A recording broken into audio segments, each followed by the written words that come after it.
Salut à tous, j'espère que vous allez bien. Aujourd'hui, premier gros patch de la saison 12. Alors j'espère que vous êtes prêts.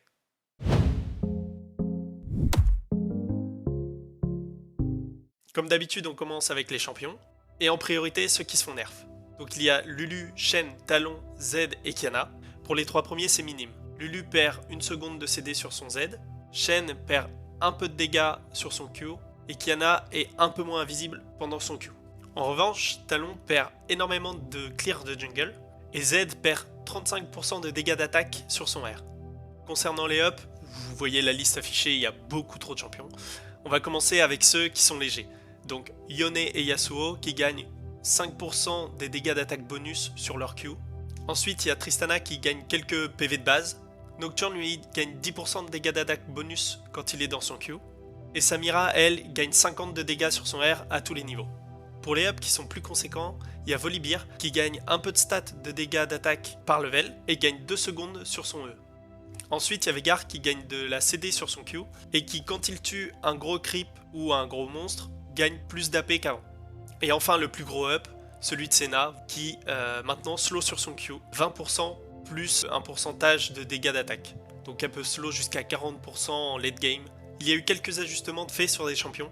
En premier, Rengar, quand il est camouflé, il peut sauter. C'est fait pour la map technochimique vu que dans ces zones, les bugs sont supprimés. Ensuite, Tahm Kench a été beaucoup modifié.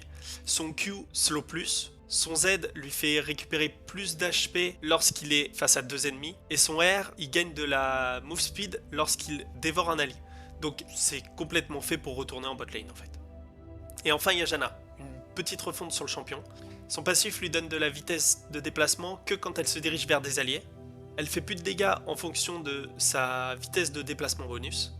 Son Q va plus vite, son Z a plus de CD mais fait plus de dégâts, slow plus lui donne plus de move speed. Son shield a moins de CD mais il est un peu moins gros.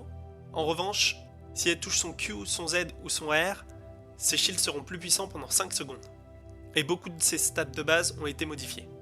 Pour les runes, ça va être rapide, il n'y en a qu'une, c'est la tempo mortelle, et le changement qui a été fait, c'est que maintenant c'est en fonction des levels. Ensuite, on passe aux items. Pour ce qui est du Chimico, c'est juste un équilibrage pour que ce soit joué uniquement sur les tanks. Et pour le Riley, il coûte 400 gold de moins, donne un peu moins d'AP, mais plus de PV. On passe au dragon. Concernant le dragon X-Tech, c'est rapide, il perd juste un peu de dégâts sur son âme. En revanche, le dragon technochimique, lui, c'est une autre histoire. Son âme se fait nerf, lorsque vous êtes en zombie, vous avez moins de PV et vous restez moins longtemps en vie.